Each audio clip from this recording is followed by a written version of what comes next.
Allora, tanto buongiorno a tutti e vi ringrazio per la partecipazione a questo webinar che è il primo di una serie che dedicheremo ai temi del commercio elettronico che affronteremo sotto diversi aspetti. Oggi analizzeremo il tema della vendita diretta, principalmente quindi gli aspetti normativi, le questioni normative che possono essere di maggiore interesse, che devono essere adeguatamente valutate prima di cominciare a vendere direttamente. La settimana prossima la mia collega Federica Barbini tratterà degli aspetti fiscali connessi alla vendita online e poi proseguiremo con un webinar relativo all'esame delle questioni connesse alla vendita nelle piattaforme online, quindi un tema molto importante anche per chi vuole avvicinarsi alle vendite tramite e-commerce. Tutti i canali sono importanti, sono sempre più sempre necessaria integrazione. Ho preparato anche qualche slide per rendere un po' più colorata la presentazione e per aiutarvi un po' a seguire il filo del mio ragionamento. E vorrei cominciare prima con due parole su di me, visto che parlerò per un'ora abbondante. Io mi chiamo Francesco Foltran, sono un avvocato presso uno studio PMA di sede a Treviso a Conegliano e mi occupo all'interno dello studio anche di temi legati al commercio elettronico e alla protezione dei dati. Abbiamo un piccolo pool di professionisti che si dedicano a questi temi, abbiamo chiamato e-commerce Legal Toolkit, il sito che abbiamo realizzato per anche diffondere qualche informazione, qualche aggiornamento sul tema, lo trovate cercando online. Io mi occupo anche di protezione dei dati personali, faccio responsabile della protezione dati, DPO, per alcuni enti pubblici. E in questa veste, insomma, mi occupo soprattutto dei temi legati alla gestione dei dati personali, alla protezione dei dati personali e alla corretta impostazione dei trattamenti, che è un tema che è molto importante anche quando si tratta di vendere online, perché sempre di più, lo vedremo, le operazioni di marketing, le operazioni di vendita sono data driven, cioè sono collegate alla gestione dei dati personali e al trattamento dei dati personali. E poi nel tempo libero, quando mi avanza, mi appassionano molto questi temi, scrivo un po' in giro su internet, trovate qualche mio articolo su un magazine online, Smartius, che ha tra l'altro una sezione dedicata proprio all'e-commerce, un magazine che appunto ha un taglio molto pratico, quindi se vi interessano questi temi, se avete piacere di approfondire alcune delle questioni che tratteremo nel corso della giornata, potete trovare qualche informazione, qualche articolo utile anche in questo testato online. Non sono solo articoli miei, ce ne sono anche di alcuni altri autori, sono tutti giovani avvocati molto appassionati del tema. Tutto questo vedremo, ho pensato di impostare così il webinar di questa mattina. Anzitutto vedere un po' quali sono le principali domande, quali un professionista, un commerciante che vuole avere una propria attività di commercio elettronico deve rispondersi prima di dare avvio alla propria attività, prima di progettare la propria attività, perché ci sono delle domande la cui risposta cambia molto anche il contesto normativo di riferimento e che quindi è importante porsi prima per evitare di trovarsi a metà del guado con dei problemi di difficile soluzione. Dopodiché pensavo di esaminare alcuni aspetti particolari, quindi una parte un po' più giuridica, un po' più agganciata alla normativa, quindi un esame più specifico di alcuni aspetti normativi particolare relativamente alle informazioni precontrattuali da dare ai consumatori nella vendita online, perché incidono molto su quello che bisogna scrivere nel sito internet, nel sito di e-commerce per poter cominciare a vendere, e aspetti legati al diritto di recesso, che è estremamente importante, il diritto riconosciuto ai consumatori, alla garanzia di conformità, considerando che ci sono anche delle novità normative, e alla presentazione e promozione dei prodotti. Dopodiché, se avremo ancora un po' di tempo, ci sono anche ulteriori aspetti che potremmo esaminare un po' in passando, cioè temi legati al marketing e alla protezione dei dati personali, su cui comunque ci saranno anche in futuro dei webinar specifici proprio dedicati alla materia, ma magari anche qui facciamo tempo ad accennare un po' quali sono le principali questioni. Quindi dicevo, vendere online è anzitutto una vera e propria attività imprenditoriale, è una vera e propria attività alla quale bisogna prestare una adeguata attenzione sotto tutti gli aspetti. A volte si tende un po' a semplificare, si tende un po' a considerare la vendita online quasi come un passatempo, quasi come un'attività che si può fare a tempo perso, cercando un po' di arrotondare, soprattutto chi ha già un'attività fisica, gli introiti dell'attività commerciale principale. Ma in realtà non è proprio così, soprattutto quando lo si fa professionalmente, quindi molto organizzato. Vendere online è sostanzialmente equivalente ad aprire una nuova sede di vendita, per cui occorre porsi delle domande, bisogna considerare diversi aspetti che possono essere rilevanti e che hanno delle ripercussioni anche sotto il profilo della normativa. In fin dei conti, quando vendiamo online, quando dobbiamo ad esempio preoccuparci degli aspetti autorizzativi. Quando apriamo un negozio, tutti più o meno sanno che è necessario chiedere un'autorizzazione commerciale, o se comunque apriamo un piccolo negozio dobbiamo fare una SCIA al comune. Ecco, in certi luoghi, in certe regioni, come ad esempio in Veneto, anche l'apertura di un'attività di commercio elettronico può richiedere la presentazione di una SCIA. E quindi è necessario presidiare questo aspetto, verificare quali sono gli adempimenti amministrativi necessari per poter aprire l'e-commerce.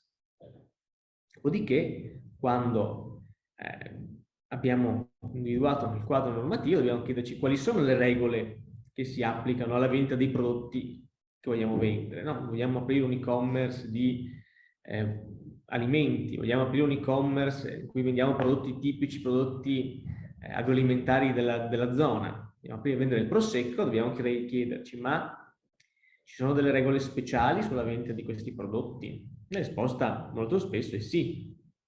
E dunque non è così facile, non basta aprire un sito e cominciare a vendere prodotti per farlo in modo legittimo e essere quindi al riparo da contestazioni dell'autorità e dall'applicazione di sanzioni, che possono essere anche pesanti. Occorre quindi valutare adeguatamente il regime normativo relativo alle categorie merceologiche che si vogliono vendere. Dopodiché bisogna considerare gli aspetti fiscali. Un'attività economica, svolta in modo professionale, richiede appunto anche il pagamento delle imposte. Come contabilizzare le entrate? Quali documenti devono essere forniti al consumatore? No? Quali documenti fiscali vanno prodotti? È necessario lo scontrino, bisogna fare fattura, ci sono altri adempimenti. Qual è la tassazione? Soprattutto quando il nostro cliente non sta in Italia ma magari sta all'estero. Sono tutte questioni che vanno pianificate, vanno affrontate e che incidono anche poi sulla scelta di dove andare a vendere. Su questo, tra l'altro, la mia collega la settimana prossima parlerà in modo molto approfondito, vi farà vedere tutti i diversi regimi che ci sono e alcuni dei quali sono in vigore dal 1° di luglio di quest'anno, quindi un aggiornamento normativo, regole nuove da applicare. Dopodiché c'è un tema legato alla promozione. Uno dei maggiori investimenti, dicono gli addetti ai lavori, quando si apre un e-commerce, non è tanto l'infrastruttura, il sito, la realizzazione del sito. La realizzazione del sito è un costo magari importante in certi casi, ma non è il più importante. Sempre più spesso diventa importante il marketing, il posizionamento, conquistare una posizione di visibilità sul grande mercato online, che è sempre più affollato e quindi la visibilità è sempre minore, e anche la promozione ha delle regole su come presentare i prodotti ai consumatori, quali tecniche di comunicazione possono essere utilizzate e come possono essere gestiti, per esempio, i dati dei clienti o i dati dei prospetti che raccogliamo magari in giro per internet per effettuare campagne di comunicazione. E anche questo incide poi un po' sulla scelta di aprire l'attività e di gestirla. Dopodiché ci sono regole che vanno verificate e presidiate relative ai contratti di vendita, e di queste parleremo. Un contratto di vendita a distanza, quindi il contratto di vendita realizzato tipicamente attraverso l'e-commerce, è diverso da un contratto di vendita fatto in negozio. Ci sono dei diritti speciali che sono riconosciuti dalla legge agli acquirenti, soprattutto quando sono consumatori, e vanno conosciute perché anche l'applicazione di queste norme, la conformità a queste norme, importa dei costi che vanno comunque tenuti in considerazione. Il rapporto giuridico, l'aspetto giuridico molto spesso ha una ricaduta economica che va devotamente valutata. E poi ci sono le regole sulla protezione dei dati personali, quindi i dati che vengono raccolti attraverso l'attività e che possono essere utilizzati anche per finalità di un incremento del volume d'affari, incremento della visibilità, ma naturalmente questi dati vanno gestiti in modo conforme alla normativa di settore. Quindi direi una prima domanda che bisogna farsi quando si vuole vendere online è: a chi? Quindi è importante magari ripassare qualcuno di questi concetti, le categorie business to business, business to consumer, che magari sono effettivamente concetti diffusi, no? Ormai la conoscenza di questi concetti è abbastanza diffusa tra gli operatori, però molto spesso non si tiene in adeguata considerazione le ripercussioni, no, che questa differente classificazione, che non è solo teorica, ha poi nella pratica.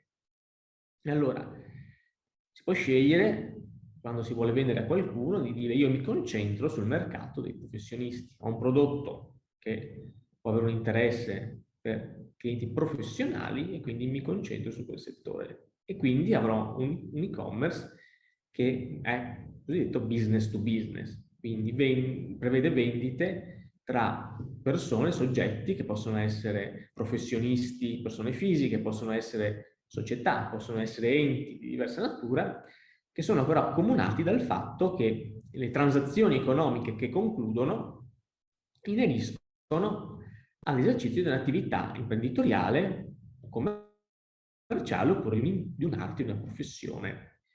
E quindi questo tipo di transazioni viene fatto appunto nel contesto di un'attività economica e funzionale all'esercizio dell'attività economica. Tipicamente, se vendo, posso vendere come grossista a dei commercianti al dettaglio, quindi la vendita è inserita nell'ambito di un'attività economica organizzata di entrambe le parti. Il grossista vende ai rivenditori, essenzialmente. Queste sono attività business to business. Oppure, se voglio aprire un e-commerce e vende e offrire dei servizi, perché la vendita può avere l'oggetto anche dei servizi, posso decidere di offrire servizi professionali o servizi a operatori professionali. Il punto, diciamo, positivo in questo caso è che il business to business, i contratti di vendita business to business, hanno un'ampia libertà prevista dalla legge, cioè i limiti normativi sono molto meno restringenti, perché si parte dal principio, insomma, che tra professionisti c'è un maggiore potere contrattuale reciproco, e quindi le condizioni di vendita, le condizioni contrattuali sono tendenzialmente definite in modo libero e tengono conto dei diversi interessi di ciascuna delle parti. Per cui non ci saranno tutte le regole, ad esempio, sulla garanzia di conformità prevista dal codice del consumo per le vendite ai consumatori. La restituzione della merce, per esempio, non sarà soggetta alle regole sul diritto di recesso, quindi si potrà disciplinare contrattualmente e si potranno limitare i casi in cui una parte può prendere la merce acquistata. E una cosa importante riguarda, ad esempio, anche il tema delle spedizioni. Nel caso di vendite business to business, si può concordare, insomma, quando il venditore si libera dell'obbligo di consegnare la merce, quindi quando la responsabilità, diciamo, per la perdita magari della merce passa in capo, il rischio passa in capo all'acquirente in modo molto più libero rispetto a quello che non avviene per quanto riguarda invece una vendita a dei consumatori. Vendere business to business, quindi vendere a professionisti, porta anche a degli adempimenti fiscali diversi, chiaramente si dovrà fare la fattura, ci saranno tutta una serie di adempimenti da verificare, e poi ci sono anche dei temi ricorrenti, quantomeno nella mia esperienza personale, che riguardano questo tipo particolare di transazioni. Per esempio, molto spesso ci si pone dei problemi in merito alla forma che può assumere il contratto, perché mentre una vendita a un consumatore ha normalmente un valore modesto, una vendita tra professionisti può avere invece un valore molto superiore, molto importante. Quindi come viene documentata la conclusione del contratto, con quali forme può essere realizzata. Molto spesso in questi contratti si tende a prevedere delle forme più regolamentate, no? Convenzionalmente si prevede una preidentificazione, si prevede magari la conclusione di un accordo in forme, diciamo, più tradizionali, e l'e-commerce, la vendita online in senso stretto, quindi l'operazione di vendita magari è esecutiva di un accordo quadro più ampio che viene concluso non iscrivendosi ad un sito internet, ma magari attraverso la conclusione di un contratto, uno scambio per email, uno scambio attraverso altri strumenti. Un altro tema che può essere rilevante in questi casi è ad esempio la verifica dell'identità dei contraenti, perché è anche la verifica poi del potere effettivo di chi opera sul sito di poter vincolare la società, ad esempio, acquirente. E questo è un tema che si verifica molto più spesso e che va considerato molto più spesso nelle vendite business to business rispetto alla vendita business to consumer, perché se vendo un prodotto, un bene di consumo, mi interessa relativamente poco, insomma, chi è il mio acquirente, se quello che dichiara nel modulo di acquisto è effettivamente corrispondente. Mi importa molto di più se la vendita è invece una vendita importante fatta poi ai soggetti professionali nei confronti dei quali avrò determinati obblighi. Poi c'è un tema anche quello dei pagamenti, perché può essere disciplinato in modo diverso e tendenzialmente nel mondo del business to business anche la vendita online non prevede sempre l'acquisto con pagamento anticipato, no? Possono esserci dei casi in cui il pagamento viene regolato in modo diverso, e tutto questo va chiaramente considerato quando si progetta il business e quando si decide di progettare il sito internet e le condizioni contrattuali che saranno collegate. Molto diverso invece è il caso in cui io intenda vendere ai consumatori.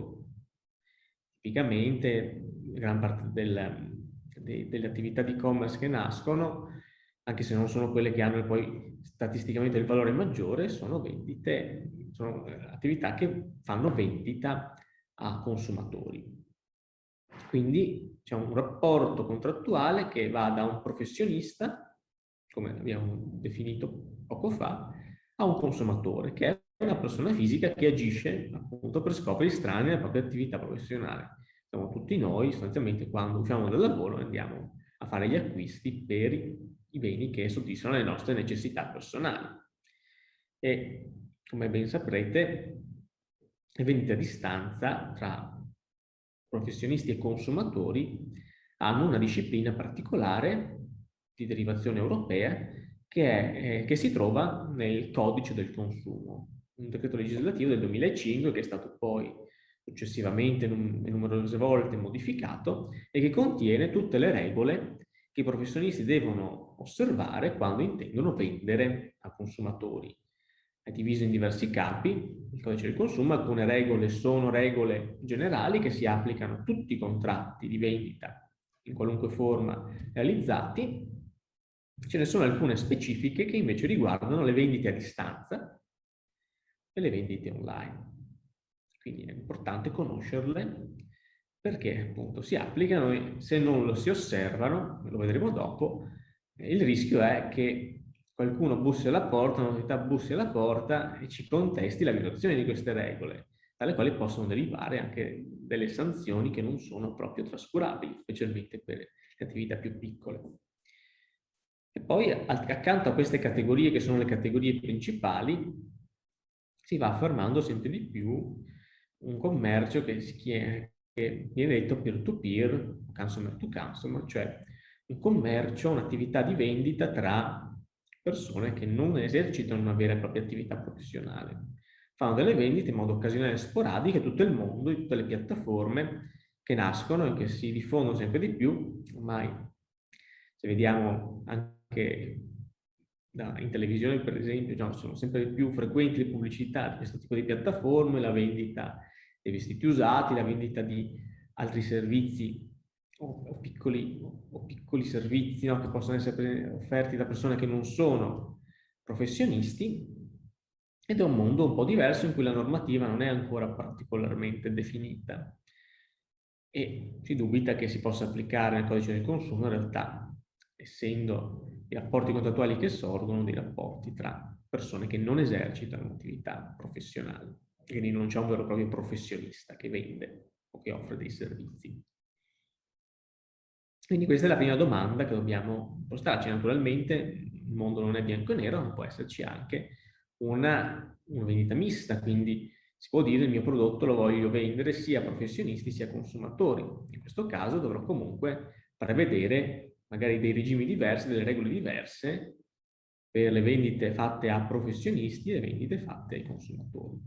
Perché se faccio invece delle clausole standard applicabili a tutti, magari rischio di dover sostenere dei costi maggiori o garantisco un diritto di recesso a un professionista che magari non ha quel diritto e io mi sobbarco l'onere invece di permettergli di rendermi la merce senza dovermi dare nessuna giustificazione.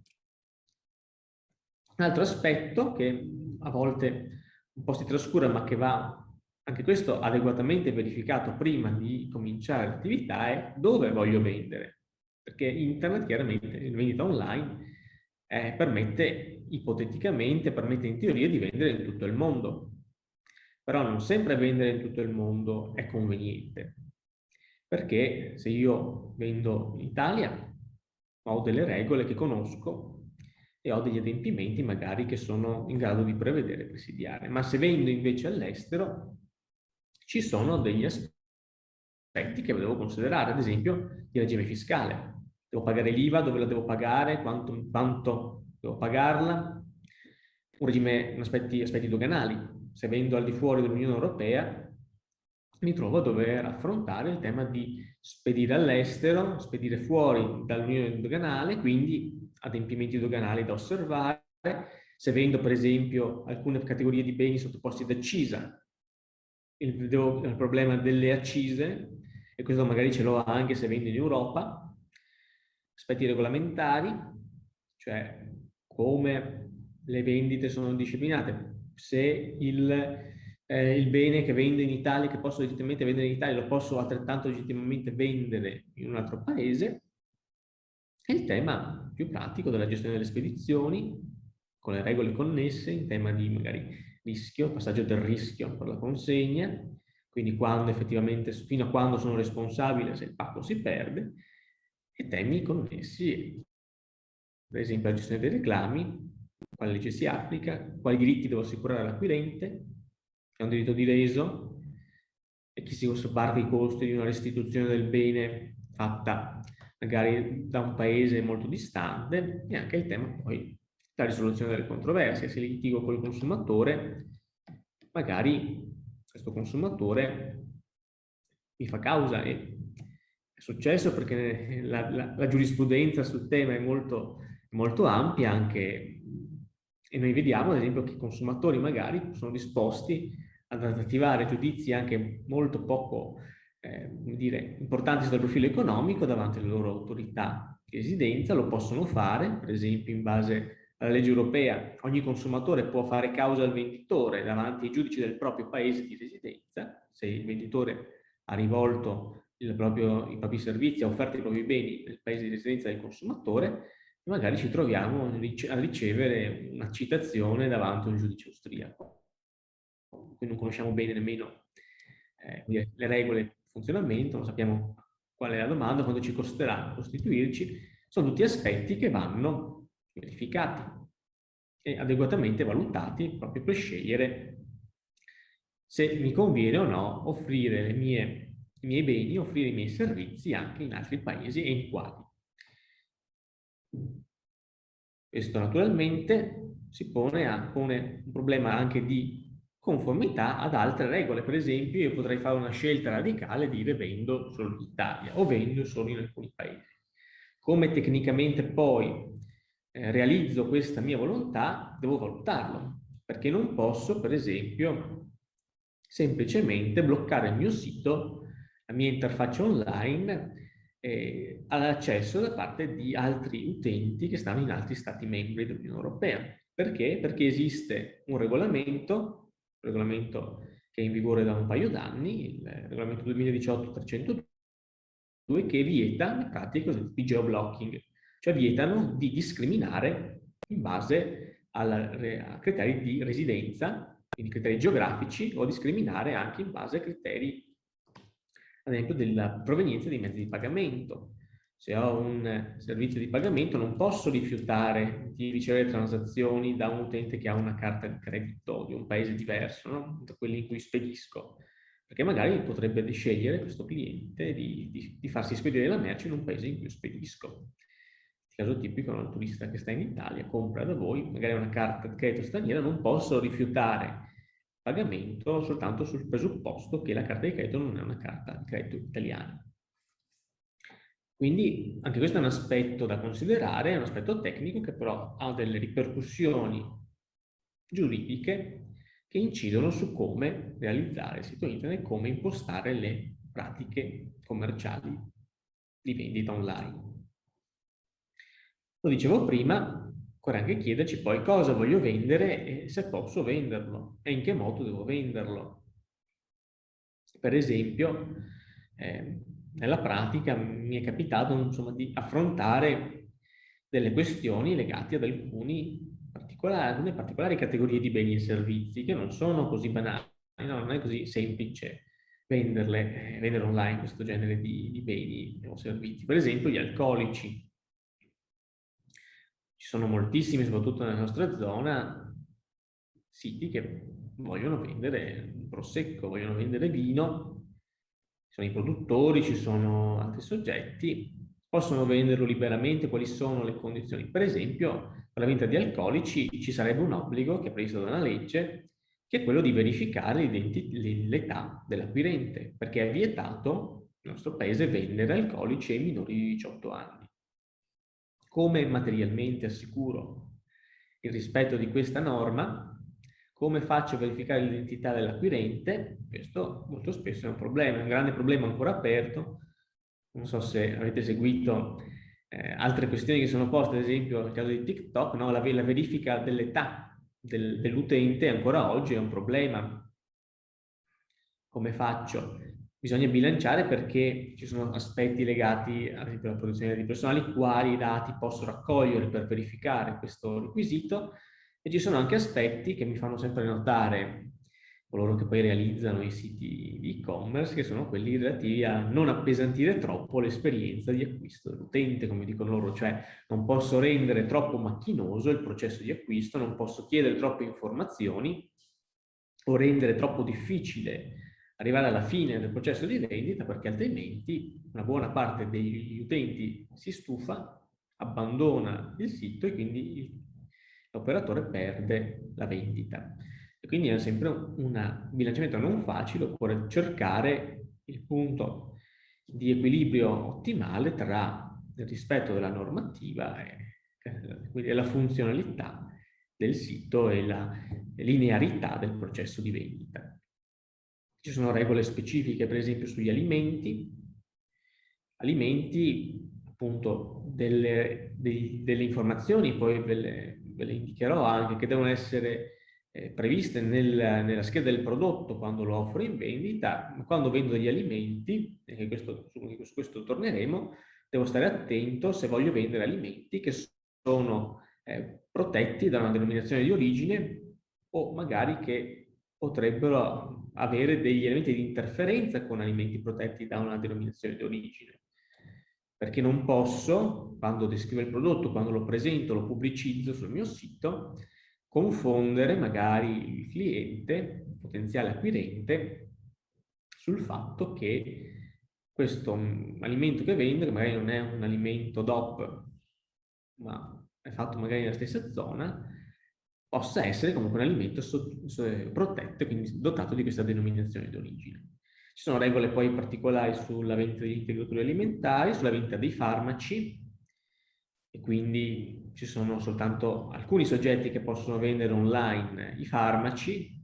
Le farmacie online sono sempre più diffuse e fanno un giro di fatturato sempre crescente, ma sono sottoposte a delle regole molto stringenti, così come molto d'attualità è stato, soprattutto in questo periodo, il tema della vendita online di dispositivi medici o di protezione individuale.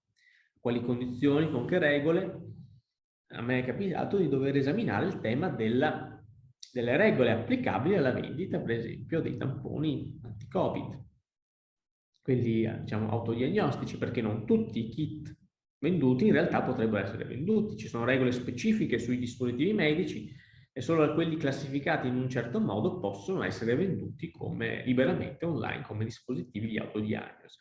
E appunto su questo bisogna fare delle verifiche, come dire, preliminari, per evitare poi di trovarsi con qualcuno che bussa alla porta e che ci contesta che abbiamo violato qualche normativa speciale, che è presidiata poi da sanzioni che non sono sempre lievi. Poi c'è il tema se voglio vendere contenuti digitali, quindi contenuti immateriali, registrazioni, contenuti appunto che non hanno una loro fisicità, oppure oggetti che hanno un'interazione con contenuti digitali, oggetti che incorporano contenuti digitali. Questo è un tema che sarà sempre più attuale, anche perché da gennaio del 2022 entreranno in vigore delle regole specifiche, per esempio, per quanto riguarda la garanzia e la vendita di tutti quei dispositivi che sono dispositivi fisici, ma che interagiscono con contenuti digitali o con applicazioni. Caso tipico, non so, di tutte le cose smart, la bilancia, l'orologio, anche lo smartphone, avranno delle regole specifiche sulla garanzia. Quindi chi vende materialmente sarà tenuto a garantire l'acquirente, ad esempio rispetto agli aggiornamenti, ad esempio rispetto al funzionamento corretto del dispositivo e delle applicazioni. E anche su questo poi vedremo più approfonditamente. E poi c'è il tema, ad esempio, della vendita, dell'offerta online di servizi o attività che sono riservate, cioè che possono essere esercitate soltanto da professionisti iscritti in albi o che hanno comunque una regolamentazione particolare, quindi non tutti possono fare certe cose, non tutti possono ad esempio fare consulenza finanziaria online, bisogna essere iscritti in certi albi, tutti possono offrire servizi legali, per esempio online, o si è posto il tema, per esempio, perché è un tema anche questo molto interessante, perché vedo di studiare, l'offerta, ad esempio, di servizi di consulenza in materia di fitness, nutrizione. Vediamo su quello che si vede su internet, magari che viene fatto nella pratica, non è sempre, non rispecchia sempre l'optimum, diciamo, secondo la normativa, ma anche lì, se voglio offrire una consulenza nutrizionale, dovrei essere un soggetto abilitato a farlo, con una competenza professionale che è attestata anche dalle iscrizioni in un albo. Quindi se non lo faccio, se mi metto da un giorno all'altro a offrire questo tipo di servizi, potrebbe essermi contestato l'esercizio abusivo di una professione, che non è una cosa propriamente piacevole.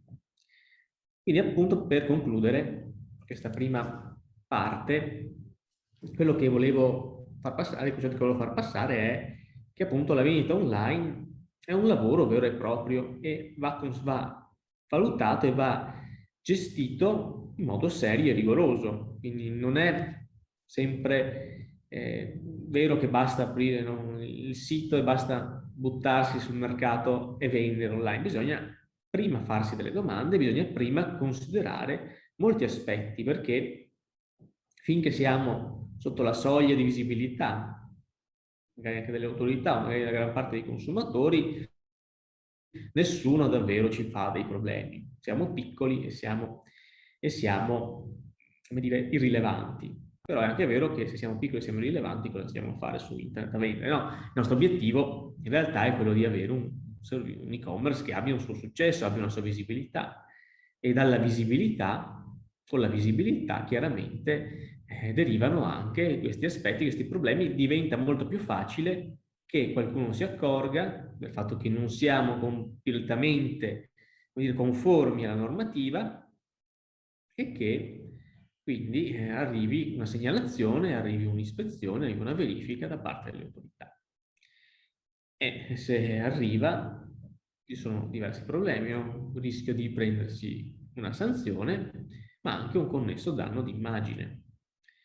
E quindi appunto è importante verificare tutti questi aspetti, fare in e-commerce non è soltanto fare il sito e fare marketing digitale, insomma, sono degli aspetti fondamentali, direi, ma c'è una parte prima che va adeguatamente verificata, un po' come fare, come vendere in realtà, come dire, su un negozio fisico, per riprendere l'esempio che ho fatto all'inizio.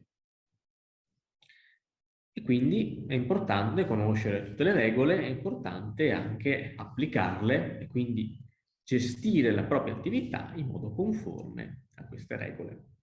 E su questo, diciamo, come dire, è importante, ma è importante perché appunto è interessante entrare in questo mercato, perché è un mercato che è in costante crescita e che quindi porta ad avere, può portare ad avere un ritorno, insomma, anche per chi magari ha già un negozio fisico e vuole espandere i propri canali. Il fatturato da e-commerce nel nostro paese è cresciuto costantemente negli ultimi anni. Questo è il grafico, ad esempio, che prende l'evoluzione dal 2004 al 2020, vedete c'è stata una crescita lineare e molto molto importante. C'è stato un calo tra il 2020 e il 2021, circa dell'1%, ma questo calo, le statistiche ci dicono, è stato imputabile principalmente ai servizi, che quelli sono scesi molto perché si sono bloccati essenzialmente tutti i servizi turistici, che rappresentano una quota importantissima del mercato delle vendite online. Però, per esempio, altri settori, il settore delle vendite fisiche, di beni materiali, e anche il settore, per esempio, della vendita di alimenti, è un settore che invece è in continua crescita e che ha quindi un suo interesse. E su questo appunto io vedo anche nella nostra zona un interesse molto molto effettivamente ampio, perché ci troviamo in una zona che ha tantissime eccellenze, denominazioni di origine, prodotti quindi che sono richiesti un po' in tutto il mondo e quindi si moltiplicano anche le iniziative di e-commerce di questi prodotti e appunto sono però iniziative che devono iniziare tenendo conto di tutto il contesto normativo. Quindi, detto questo, questa prima introduzione generale, adesso vorrei passare a una parte un po' più giuridica, un po' più quindi di esame di quali sono effettivamente le regole che presidiano la vendita online di beni ai consumatori. Mi concentro appunto sulla vendita ai consumatori un po' perché immagino che sia, come dire, il settore in cui voi siete più interessati, ma anche perché è il settore che, come dicevo prima, è quello che ha un quadro normativo più dettagliato e quindi che ha più aspetti da considerare. Il primo, per esempio, riguarda le informazioni precontrattuali e questo è importante da tenere in considerazione perché va tenuto in considerazione quando faccio materialmente il sito per capire cosa ci devo scrivere dentro e anche quando e come devo impostare il mio flusso di vendita. Anche qua le informazioni sono previste dalla legge, ma ne sono previste comunque sempre in relazione al tipo di prodotti che intendo vendere, quindi non c'è un modello unico che posso applicare per ogni sito di e-commerce. In realtà dovrei valutarlo in base alle caratteristiche dei prodotti venduti e anche a come intendo vendere, verso che paesi, con che condizioni. Su questo appunto ci sono delle norme, c'è una norma più risalente che è il decreto legislativo 70 del 2003, che è un decreto legislativo generale sulle vendite sull'e-commerce, anche su dei servizi della società dell'informazione, quindi copre e si dedica principalmente alla vendita di quel tipo di servizi, ma che delle regole che valgono anche per l'e-commerce di prodotti fisici ai consumatori. Poi ci sono delle regole specifiche previste dal codice del consumo. Quindi quello che per esempio dobbiamo tenere in considerazione quando facciamo il nostro sito internet è che ci sono delle informazioni obbligatorie che dobbiamo rendere sempre facilmente accessibili al destinatario del servizio e all'autorità. Per esempio dobbiamo dire chi siamo e quindi indicare il nome, la denominazione e il domicilio o la sede legale del professionista che offre certi servizi. E questo è obbligatorio in Italia e in Europa, in altri paesi forse no, ma se girate magari sui siti internet, vi capita di farlo un po' per lavoro, un po' per passione o per shopping, vedrete che certi siti, soprattutto di realtà extraeuropee, questi dati non li considerano, non li inseriscono, e quindi è sempre difficile sapere esattamente dove si trova un certo fornitore di servizi. Così come, per esempio, sarebbe obbligatorio indicare dei dati di contatto, quindi fornire al consumatore o al cliente un recapito che consenta di comunicare direttamente, dice la norma, ed efficacemente. E quindi anche qui c'è un tema: quando mi metto online devo assicurare anche dei canali di comunicazione adeguati, ma questa regola con l'indice di posta elettronica, ma che siano presidiati adeguatamente, perché comunque è un obbligo anche quello di fornire una sussistenza adeguata all'acquirente. E poi chiaramente informazioni fiscali, e una cosa importante che è un principio generale che poi sarà sviluppato in modo maggiore anche nel codice del consumo: devo, quando vendo online, indicare in modo chiaro e inequivocabile i prezzi e le tariffe che applico. E quindi questa informazione deve essere sempre indicata in modo chiaro, in modo non equivocabile, perché se sono ambiguo, se magari non includo certe componenti del costo del mio bene o del servizio che offro, rischio di confondere l'acquirente, rischio di indurre in errore il consumatore, se avendo consumatori, quindi questa pratica potrebbe essere una pratica considerata critica sotto certi profili. Perché appunto queste regole del decreto legislativo 70 del 2003 sono essenzialmente riprodotte poi anche nel codice del consumo, che le sviluppa. Quindi appunto mi obbliga il codice del consumo a indicare appunto le caratteristiche principali di quello che offro, di identificarmi, quindi di dire quali sono i miei contatti, dove sono stabilito, dove il consumatore può inoltrare eventuali reclami, qual è il prezzo totale dei beni, che appunto deve essere comprensivo di tutte le imposte, dei costi di spedizione, delle accise e quant'altro. Devo essere chiaro poi sulle modalità di pagamento e di consegna di esecuzione, e devo ricordare sempre al consumatore che ha due diritti importanti, cioè il diritto di recesso e il diritto alla garanzia legale di conformità. Quindi dove dovrò scrivere queste cose? Dovrò scriverle principalmente, dovrò avere una sezione del sito in cui sono riepilogate le condizioni di vendita, quindi una sezione in cui facilmente e con un linguaggio anche chiaro e inequivocabile, perché la legge lo richiede, il consumatore possa conoscere quali sono questi elementi, quali sono i suoi diritti, quali sono le condizioni alle quali acquisterà sul nostro sito. Ma poi, lo vedremo anche dopo, queste informazioni dovrò riprenderle e dovrò fornirle anche nell'ambito della procedura di acquisto. Per gli alimenti, se io voglio vendere degli alimenti, poi ho delle informazioni che devo obbligatoriamente indicare. Per esempio, devo indicare come si chiama l'alimento, quali sono gli ingredienti, gli allergeni, devo anche indicare la quantità netta, quindi quanto, cioè qual è la capacità della confezione che verrà consegnata all'acquirente, dovrò indicare il termine di conservazione, quindi la data di scadenza, e anche la dichiarazione nutrizionale. Tutta una serie di elementi, no, li vedete indicati nella slide, che sono comunque obbligatori e che servono all'acquirente per poter comprendere esattamente che cosa sta acquistando. Quindi le regole che ci sono importano un obbligo di chiarezza e di completezza dell'informazione che viene fornita all'acquirente. E quindi questo è un onere per chi vende i prodotti, perché chiaramente deve caricare queste informazioni sul sito, che è una fatica che magari qualcuno vorrebbe risparmiarsi, ma che però è un obbligo di legge. Quindi questo è il punto, no? Non le devo fornirle è un lavoro, e quindi devo anche capire quanti beni voglio vendere, se riesco a caricare tutte le schede, perché se faccio qualcosa di più raffazzonato, magari do delle indicazioni incomplete, appunto rischio di trovarmi su una contestazione di violazione di queste norme giuridiche.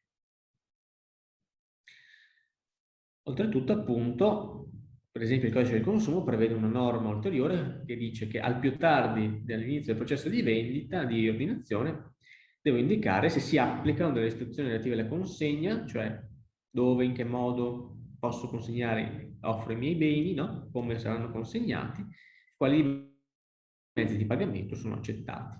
Carta di credito, bonifico, che tipo di carta, ecco, tutte queste informazioni di PayPal, comunque tutte le informazioni che servono per capire quali sono le condizioni di vendita e i mezzi di pagamento.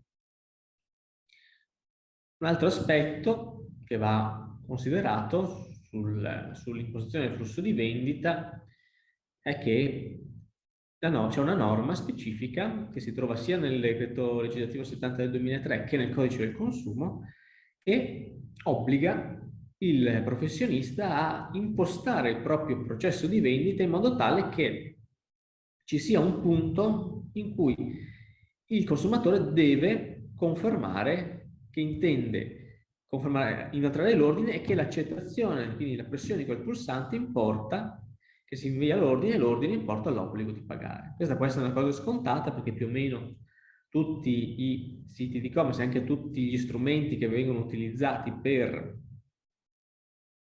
la gestione degli ordini e delle vendite online hanno effettivamente una fase di checkout che poi si conclude con un riepilogo e un pulsante di conferma.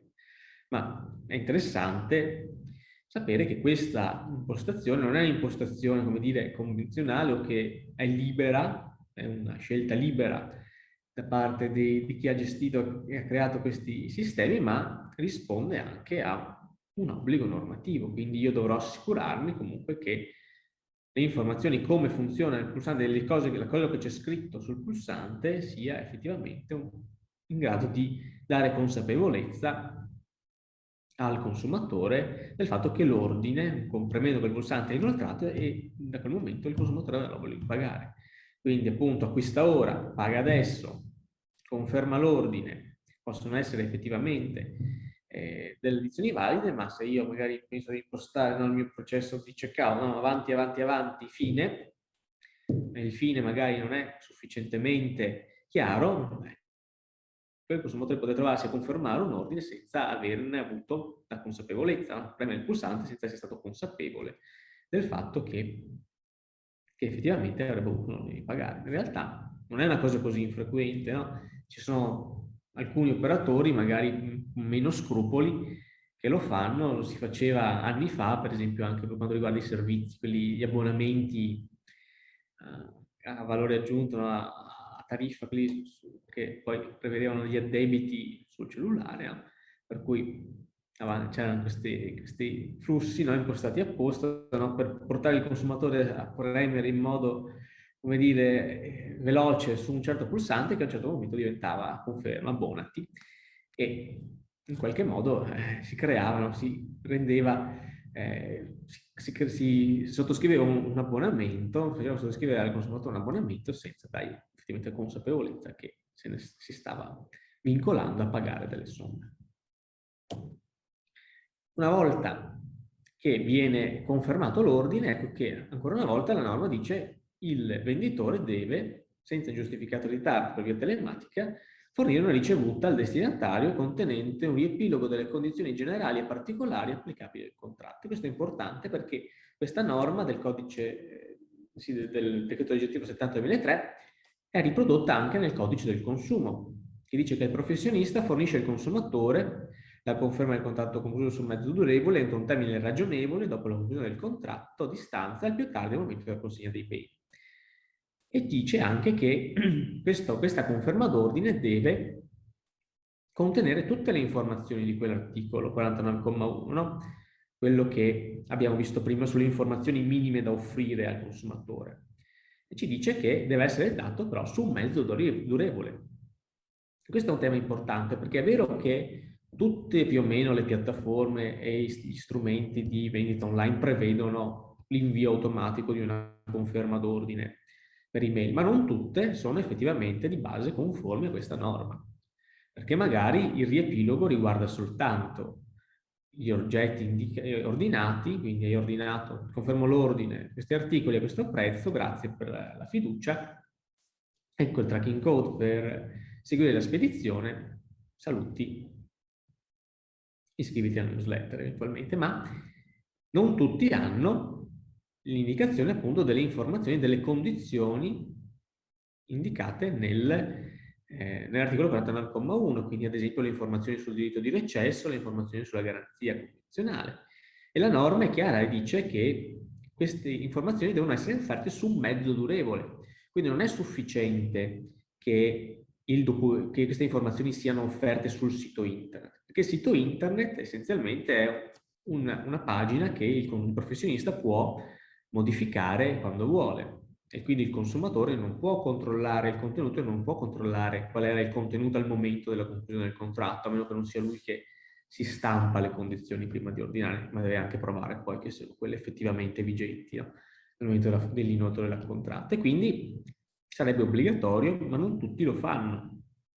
Quindi in qualche modo bisogna, e questa è una cosa su cui poi si discute sempre anche con le agenzie di sviluppo, impostare un sistema che consenta l'invio su un mezzo durevole, quindi nell'email di conferma o indichi le informazioni oppure alleghi un file con le condizioni generali, che appunto è richiesto che sia fornito su un mezzo durevole è un mezzo di comunicazione che non può essere alterato da nessuna delle parti.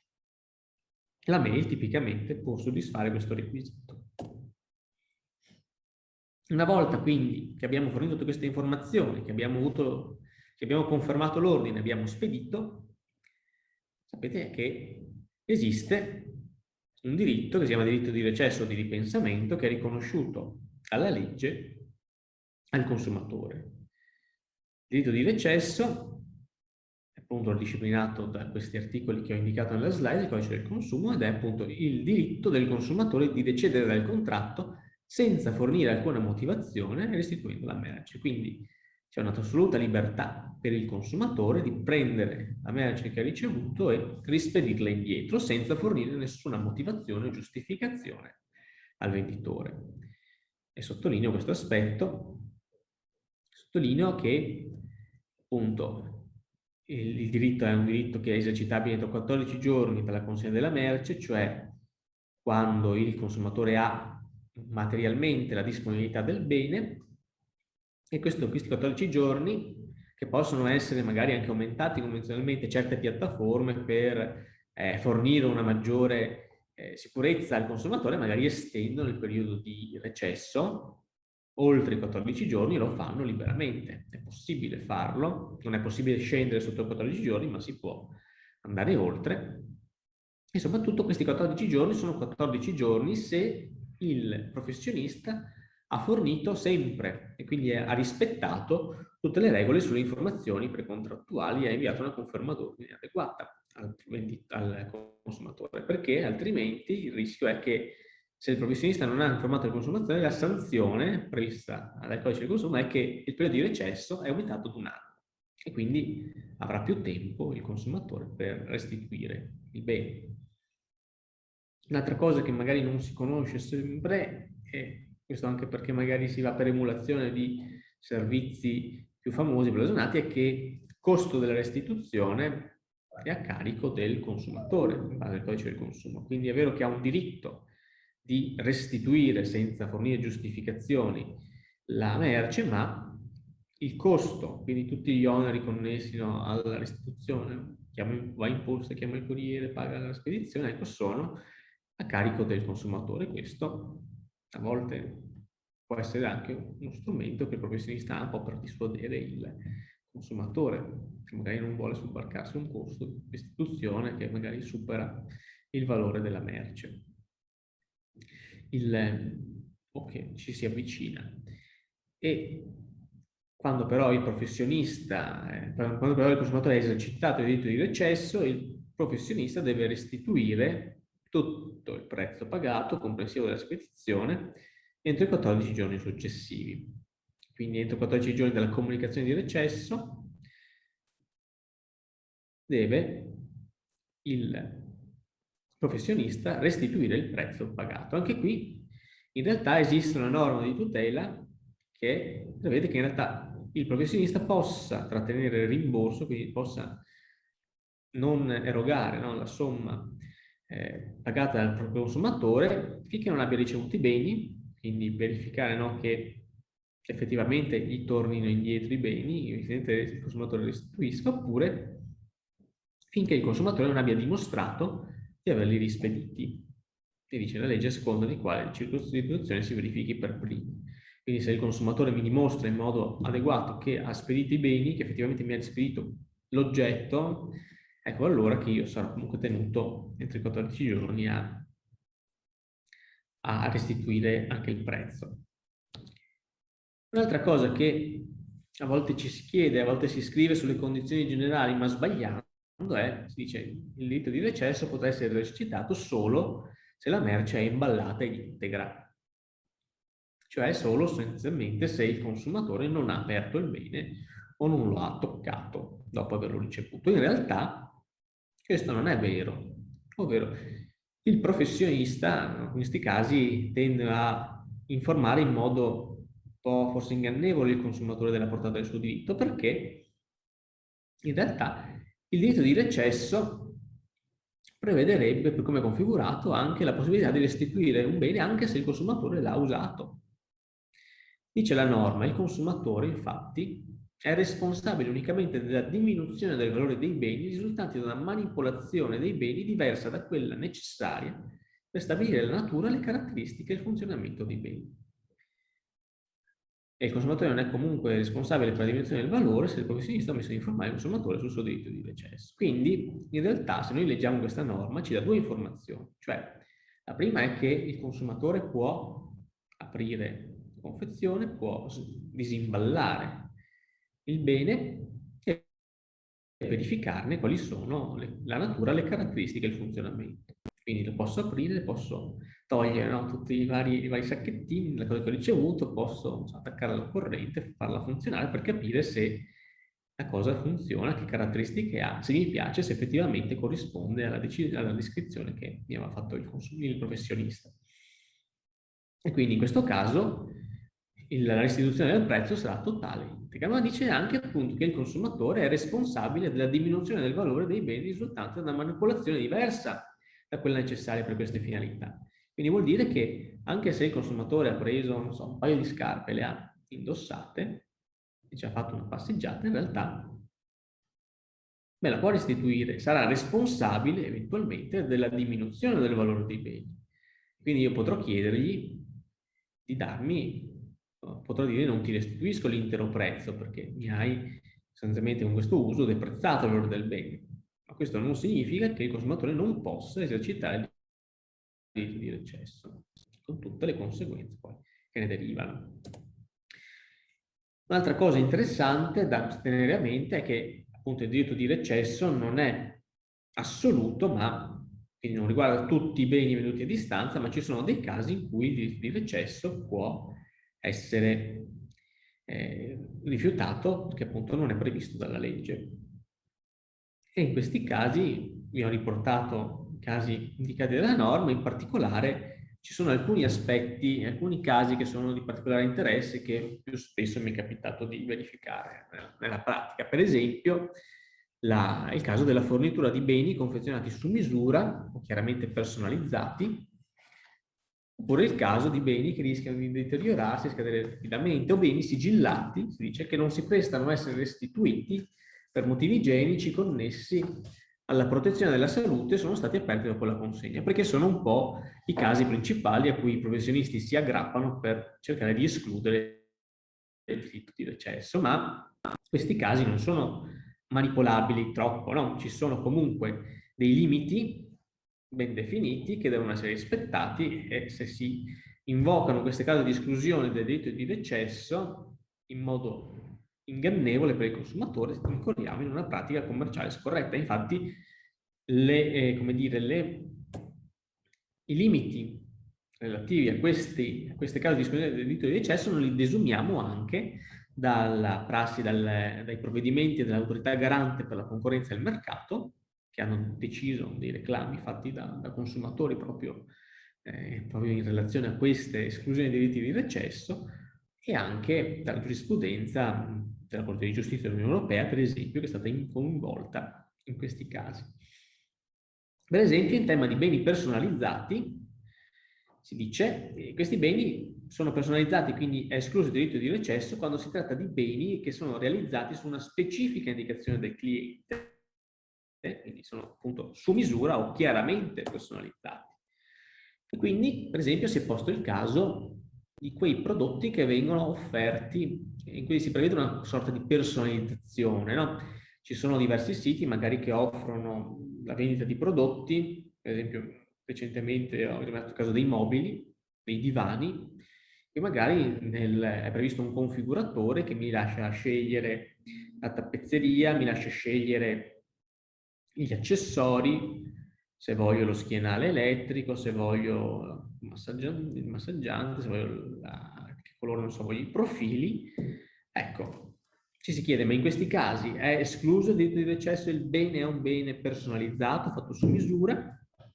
In realtà la GCM ha detto no, perché non hai fatto un bene personalizzato sulle effettive indicazioni del cliente, non hai preso un tuo divano e l'hai tappezzato con una fantasia totalmente indicata dal cliente, fornita da lui, o come dire, con elementi realizzati proprio per quella persona. È semplicemente permesso alla persona di scegliere da un catalogo di 2 personalizzazioni consentite, quindi, come dire, come quel consumatore se ha voluto quel divano, magari un domani troverai un altro consumatore che vuole il divano dello stesso colore. Sono colori che d'altra parte tu hai a catalogo e quindi non ti puoi rifiutare di ricevere indietro il bene, non puoi rifiutare il recesso, perché il bene non è un bene chiaramente personalizzato, non è incommerciabile. Non è un bene che io non posso più vendere a nessun altro perché è fatto su specifica richiesta con caratteristiche specifiche. Un conto se avessi fatto un mobile di una certa lunghezza non standard, particolare, che si adatta esclusivamente a una sala, una stanza che ha una certa conformazione. Allora lì chiaramente ho fatto un bene su misura, appunto su indicazioni specifiche uniche del cliente.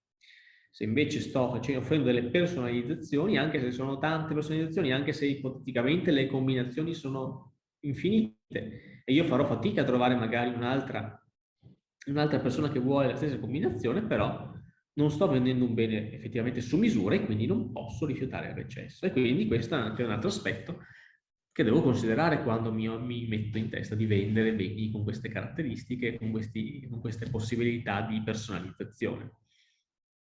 Appunto, c'è sempre un precipitato, no? La norma porta anche delle conseguenze poi su come voglio gestire il mio business, su quali costi sono disposto ad affrontare per offrire questo servizio, che comunque magari mi porta a un maggiore appeal rispetto ad altri miei concorrenti, proprio perché magari offro questa cosa della personalizzazione che altri non offrono. Un altro tema riguarda i beni sigillati, appunto si dice appunto devono essere sigillati e non possono essere aperti e riconfezionati, dice no? Non si prestano a essere restituiti per motivi igienici o connessi alla protezione della salute e sono stati aperti dopo la consegna. E anche su questo, no, essere sigillati, quindi non basta che sia una confezione sigillata, una confezione chiusa per poter essere considerata un bene non restituibile, così come i motivi igienici devono essere motivi oggettivi, non una semplice diminuzione del valore. Perché, per esempio, si è posto il caso, qualche anno fa, davanti alla Corte di Giustizia dell'Unione Europea, della possibilità per il consumatore di restituire un materasso acquistato a distanza, materasso venduto sigillato e aperto dal consumatore, che ci ha dormito sopra un paio di notti, ha deciso che non era comodo e lo ha restituito. Ecco, anche in questi casi, la Corte di Giustizia ha detto non era un materasso un bene che non si presta a essere riconfezionato, risanificato e rivenduto, cioè il fatto che sia oneroso, il fatto che magari non possa essere molto apprezzato poi un materasso usato sul mercato, però questo non impedisce ai consumatori di esercitare il diritto di recesso. E quindi appunto anche su questo va valutato e ci sono appunto questi casi che vi dicono anche che ci sono consumatori che fanno causa per un materasso, quindi il mondo è pieno di gente poi che può attaccare brighe e quindi bisogna essere pronti e bisogna impostare in modo corretto l'attività, se no si arriva in Corte di Giustizia per la causa del materasso che aveva insomma un valore probabilmente limitato. Poi, ultimo tema che volevo affrontare è la garanzia di conformità. Anche questo è un concetto abbastanza noto, il fatto che il venditore, quando vende a un consumatore, indipendentemente da come vende, è tenuto a garantire che i beni venduti abbiano le caratteristiche promesse in vendita, quindi che siano conformi al contratto di vendita, quindi che siano idonei all'uso, per cui sono abitualmente utilizzati beni dello stesso tipo, siano conformi alla descrizione fatta al momento della vendita e abbiano appunto qualità e prestazioni abituali del bene dello stesso tipo, oppure, dice la norma, anche le qualità e le prestazioni che il produttore o il venditore ha fatto in pubblico sulle caratteristiche specifiche dei beni o che risultino dalla pubblicità o dall'etichetta. Quindi se ci sono delle caratteristiche indicate, caratteristiche pubblicizzate, queste non ci sono, il consumatore è tenuto ha diritto alla garanzia di conformità.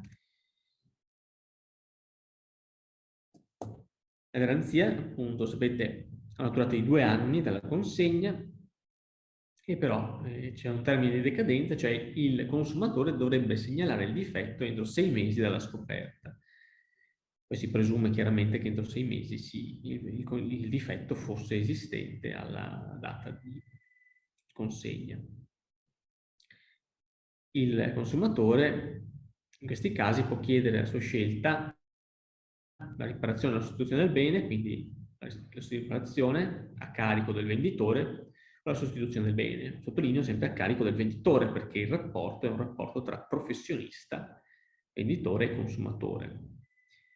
E se la riparazione e la sostituzione non sono possibili o hanno dei costi eccessivi, può chiedere la risoluzione del contratto, quindi riprenderti la cosa e ridammi i soldi con una congrua riduzione del prezzo, quindi sostanzialmente uno sconto sul prezzo di vendita. Dicevo, è un rapporto che sorge tra professionista e consumatore, tra venditore e professionista, e quindi è il venditore che in prima battuta risponde nei confronti dell'acquirente. È previsto poi la possibilità di un diritto di regresso nei confronti appunto delle catene di distribuzione, si può risalire fino al produttore, ma è opportuno in questi casi che si tenga in considerazione appunto che ci sono degli oneri, che sono oneri che ipoteticamente sono un po' pesanti, che potrebbero essere posti a carico improvvisamente del venditore, quindi è importante che magari nella catena di vendita siano chiariti anche le responsabilità, le modalità di esercizio di questo regresso e magari in certi casi anche che sia direttamente il produttore a farsi carico della garanzia e quindi con la possibilità per il venditore di girare di girare al produttore tutti i reclami fatti dall'acquirente. Appunto, una cosa interessante di cui vi accennavo prima è che la 1 gennaio 2022 entrerà in vigore la direttiva 2019/771 che prevede un regime speciale per i beni definiti come beni con elementi digitali, cioè tutti quei beni mobili che sostanzialmente incorporano o hanno una interfaccia, si interfacciano, sono connessi con un contenuto digitale, un servizio digitale. Quindi, non so, la bilancia smart che ha l'applicazione, l'orologio smart che ha l'applicazione o qualunque altra cosa smart, essenzialmente la televisione avrà un regime particolare anche in evento della garanzia, perché appunto in questi casi il venditore dovrà assicurare che il bene abbia le caratteristiche di compatibilità e interoperabilità previste, e quindi non so che l'applicazione, se l'applicazione mi veniva data come compatibile con Android 10, deve funzionare con Android 10 o funzionare sul mio computer, ed è tenuto ad assicurare che, se promessi, soprattutto siano forniti gli aggiornamenti che il consumatore si può aspettare in base alla tipologia e alla finalità dei beni, cioè che la cosa che compro per almeno 2 anni dalla consegna continuerà ad avere quegli aggiornamenti minimi necessari a continuare a funzionare. Tipicamente se compro uno smartphone, gli aggiornamenti di sicurezza, quantomeno, se compro un altro dispositivo, quegli aggiornamenti che mi consentano di continuare a usarlo sul mio dispositivo per almeno 2 anni. E quindi anche su questo aspetto, appunto, sarà da valutare. Non esiste, è in corso di approvazione la delega al governo per il recepimento di questa direttiva nel codice del consumo, e vedremo al termine del recepimento quali saranno gli esatti limiti posti dalla normativa nazionale per appunto questo tipo di garanzia. Da ultimo, volevo darvi qualche indicazione su un tema che è sempre interessante e molto attuale, che è questo, ovvero la pubblicità e la presentazione del prodotto. Perché appunto l'e-commerce ha un aspetto di marketing digitale che è fondamentale, appunto è l'investimento maggiore in realtà quando si fa commercio elettronico. Avere una presenza online adeguata, avere una visibilità online è fondamentale, però quando offro il mio prodotto, quindi pubblicizzo il mio prodotto, devo essere appunto conforme a tutte le regole che negli anni si sono poste per la tutela del consumatore. La pubblicità deve essere veritiera, corretta, conforme, non ingannevole, conforme alle regole delle presentazioni di categorie particolari di prodotti, come vedremo. Quindi appunto le pubblicità che si facevano un tempo, un po' più spregiudicate, ecco, oggi ce ne dobbiamo dimenticare, dobbiamo tenere in considerazione dei limiti che sono molto stringenti e sui quali si rischia di scivolare a volte. Perché? Perché la pubblicità ingannevole, la pubblicità che non rispetta questi requisiti, può essere considerata una pratica commerciale ingannevole prevista dal codice del consumo, e quindi può portare alla contestazione di una violazione della normativa di protezione dei consumatori da parte dell'autorità garante per la concorrenza del mercato, e anche portare all'applicazione di sanzioni. Per esempio, ci sono degli aspetti generali su quali bisogna porre attenzione. Quando si presenta un prodotto lo si pubblicizza, perché può essere considerata ingannevole pubblicità che induce in inganno il consumatore, ad esempio, sulla disponibilità del bene. Bene rarissimo, se ne sono rimasti solo 3. Affrettati ad acquistarlo. Oppure appunto lo pubblicizzo come disponibile e in realtà non è disponibile, no? Pubblicizzo l'offerta nello smartphone al 50% di quello che costa normalmente, poi il consumatore fa l'ordine e caspita, no, non è più disponibile, mi spiace. L'assistenza post-venta al consumatore, per esempio, se ad esempio comunico con il consumatore, magari il consumatore è straniero, gli faccio intendere magari che io potrò in futuro fornirgli assistenza nella sua lingua, e poi alla fine, quando mi fa delle domande, dico no, io posso risponderti soltanto in italiano. Magari l'acquirente è lituano o tedesco, e quindi c'è una barriera linguistica poi diversa, no? Una linguistica importante. Così come va chiaramente sempre fornita una pubblicità adeguata sulle caratteristiche del prodotto, sulle sue effettive proprietà. Non posso promettere, come facevo un tempo, proprietà miracolose da parte di alcuni prodotti, no? Perché questo induce il consumatore potenzialmente in errore e mi espone al rischio di contestazione di pratiche commerciali ingannevoli. Ora, a parte questi esempi un po' vintage che vi ho inserito nelle slide, ci sono casi in cui in realtà in tempi molto più recenti e con prodotti molto più come dire, diffusi, sono state considerate pratiche ingannevoli alcune presentazioni. Per esempio, una cosa che mi è capitato più volte di con la quale mi è capitato più volte di confrontarmi, è il tema della possibilità di definire artigianale un certo prodotto nella sua presentazione, nella sua pubblicazione.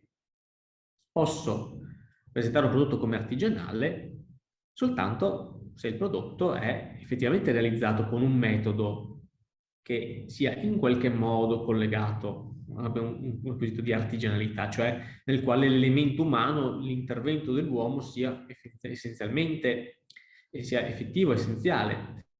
Quindi non posso presentare come artigianale un prodotto industriale realizzato in serie, come avevano fatto invece questi produttori per questi prodotti che vi ho riprodotto accanto alla slide, ma non è necessariamente non è neanche obbligatorio, meglio non sono costretto a indicare come artigianale soltanto il prodotto che faccio a mano, no?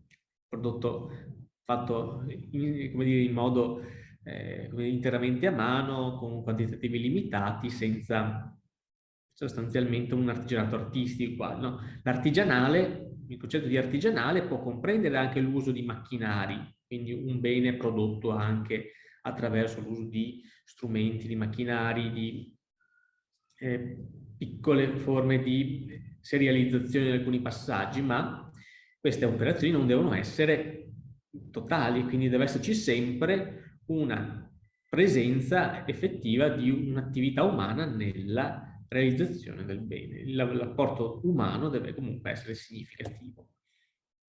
Un altro elemento sul quale si cade spesso è quello della presentazione di un'offerta come un'offerta a tempo, un'offerta eccezionale, un'offerta che non si ripresenterà mai più, che in realtà magari viene ciclicamente riproposta a distanza di poco tempo. No? Quindi questo serve a creare nel consumatore un senso di urgenza: affrettati, mancano solo 24 ore alla scadenza dell'offerta e poi non potrai più comprare il bene al 50% del prezzo e poi magari dopo 2 giorni dalla scadenza rimetto in offerta o continuo a mettere in offerta il bene.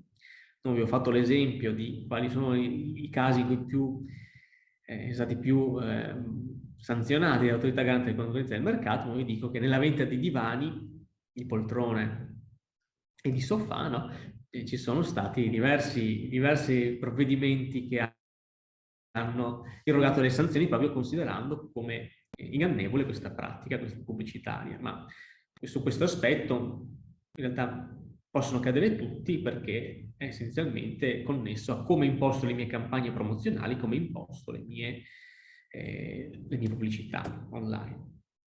Un altro tema che è molto interessante riguarda quello della indicazione della provenienza geografica del prodotto, perché è un tema molto attuale. Effettivamente l'autorità garante della concorrenza del mercato batte internet sia di sua iniziativa che su segnalazione dei consumatori e contesta queste cose, mentre seguo queste slide per dire: mi è arrivata da un cliente, mi ha girato la nota del garante della concorrenza del mercato che contestava proprio la pratica ingannevole rappresentata dal non essere chiaro nella presentazione del sito internet sulla provenienza dei prodotti offerti in vendita.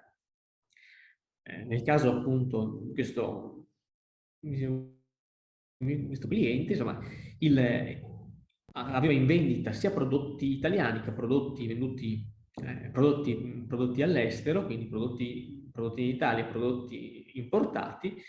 Enfatizzava molto il fatto di acquista italiano, compra italiano, ma non indicava in modo, o meglio, non forniva una descrizione, ecco, completa nella presentazione del sito che consentisse di distinguere i prodotti italiani da quelli importati. Poi nelle schede dei singoli prodotti effettivamente si faceva una distinzione, si specificava quali erano i prodotti effettivamente made in Italy, ma secondo il garante, quantomeno dalla presentazione generale del sito, si rischiava di mettere confusione nel consumatore, presentando magari il sito come un sito che vende solo prodotti italiani e rimettendo poi alla lettura delle singole schede prodotto la comprensione di che cosa sia fatto in Italia e di che cosa non sia fatto in Italia. Evidentemente pubblicizzare una cosa come proveniente da un certo luogo è importante nei fini commerciali, bisogna appunto farlo in modo chiaro. Ho fatto questo esempio dove appunto tutto in evoluzione, non so come si concluderà. Vi porto un altro esempio. Questo era tratto da un provvedimento del Garante, no? Un prodotto agroalimentare con la bandierina italiana, prodotto italiano, effettivamente un prodotto, pomodori secchi messi in barattolo e sott'olio in Italia, ma prodotti in realtà di provenienza come materia prima dalla Turchia e del Marocco. Ecco, l'autorità garante ha detto non puoi enfatizzare un prodotto italiano se poi tutta la materia prima in realtà viene dall'estero. Devi quantomeno offrire al consumatore la possibilità di capire che il prodotto è trasformato in Italia, ma la provenienza della materia prima non è italiana, soprattutto per un prodotto, no, come i pomodori, che invece sono legati, no, nell'immaginario comune comunque all'Italia, e se dico prodotto italiano mi immagino che sia magari anche la materia prima proveniente dall'Italia, perché da noi si producono in modo importante questi prodotti. Così come nella presentazione, ecco, dei prodotti devo stare attento a non usurpare denominazioni di origine o denominazioni di origine protetta. In questo caso, per esempio, succede spesso, mi è capitato di vederlo con i formaggi, no? Ho un formaggio che viene dalla zona di Asiago e dico, ah, questo formaggio dell'altopiano di Asiago, buonissimo, e dall'ottimo sapore che si accompagna a un sacco di vini, eccetera. Oppure il caso del pecorino toscano, dove io ho dei formaggi di pecora fatti in Toscana e magari con certe perifrasi cerco di dire che sono formaggi di pecora fatti alla Toscana. Ecco, c'è il rischio in questi casi di interferire con denominazioni protette, col pecorino toscano, che è una denominazione protetta, col formaggio asiago, che è una denominazione protetta, e se lo faccio rischio appunto che mi contestino l'usurpazione, no? Della denominazione protetta, la confusione della denominazione protetta. Ultimo aspetto che vorrei considerare, poi concludo, anche in questo caso ci sono delle sanzioni che sono anche pesanti. In caso di pratiche commerciali scorrette, cosa succede materialmente?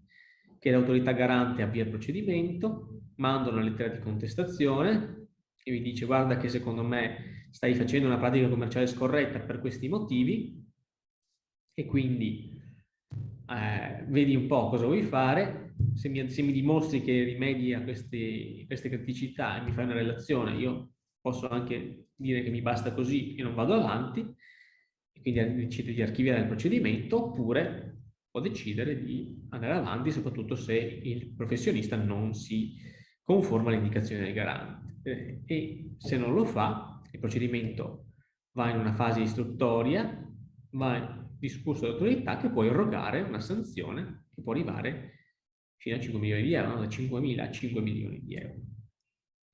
E come dicevo prima, invece, per quanto riguarda l'imitazione della denominazione protetta, anche lì c'è una norma sanzionatoria specifica e la sanzione che viene irrogata in questi casi va da 2.000 a 13.000 euro.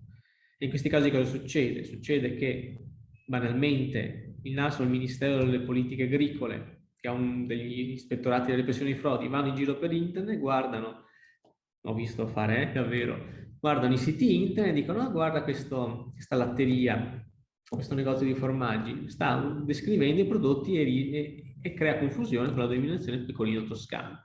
Manda il verbale di contestazione e irroga una sanzione amministrativa che è a 2.000-13.000 euro per violazione. Ma se io nel mio sito internet ho 3 formaggi di pecora fatti in Toscana e ho in 3 casi diversi creato confusione, quella è una tripla violazione, quindi la sanzione va da 6.000 a 39.000 euro.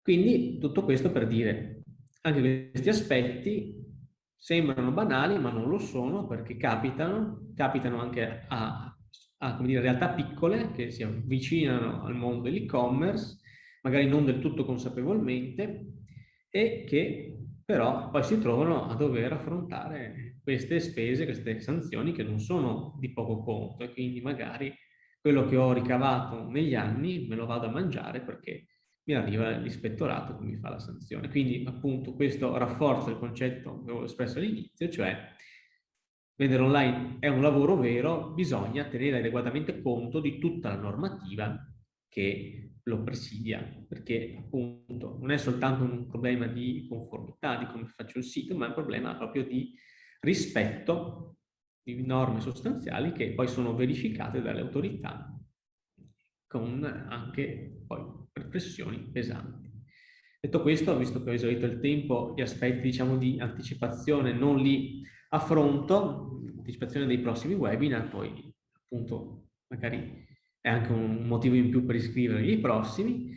Detto questo, so che c'è, adesso dovrebbe essere inserito in chat il link per accedere al questionario di valutazione dell'evento e quindi avrete la possibilità di offrire un feedback su come è andato l'evento, se ci sono degli elementi su quali avreste voluto maggiori approfondimenti o avreste voluto che fossero più o meno trattati, e quindi prenderemo in considerazione sicuramente, quindi lo troverete in chat. E detto questo, io vi ringrazio. Se volete appunto diciamo, mantenerci in contatto, ecco, vi lascio il mio indirizzo email e vi lascio anche il link ai siti di cui vi accennavo nella presentazione, dove appunto potete trovare qualche elemento e qualche informazione in più sui temi che ho trattato durante la presentazione. Allora, sto mettendo il link del questionario e, ecco, e niente, magari vediamo se ci sono delle domande, se qualcuno ha delle domande da svolgere, perché magari possiamo anche attivare la videocamera, se lo ritenete.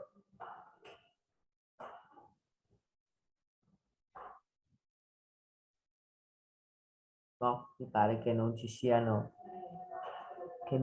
domande. Beh, io ti ringrazio, Francesco, perché è stato interessante anche per me che, come dire, non sono del settore, ma, come dire, hai affrontato anche tanti elementi interessanti, perché appunto nuovi, nel senso che, ad esempio, tutto l'aspetto della pubblicità che magari è più vicino a quello che è anche il mondo che mi riguarda, ad esempio il fatto che ci sia un'attenzione maggiore per la pubblicità ingannevole rispetto magari ad altre modalità di vendita, sì, non avevo mai tenuto in considerazione, e anche tutti questi aspetti, come dire, anche di attenzione proprio a rispettare le norme, insomma, ci sono tanti spunti interessanti, penso anche di interesse per chi volesse proprio attivare magari come commerciante una propria attività in proprio. Quindi sì, molto interessante.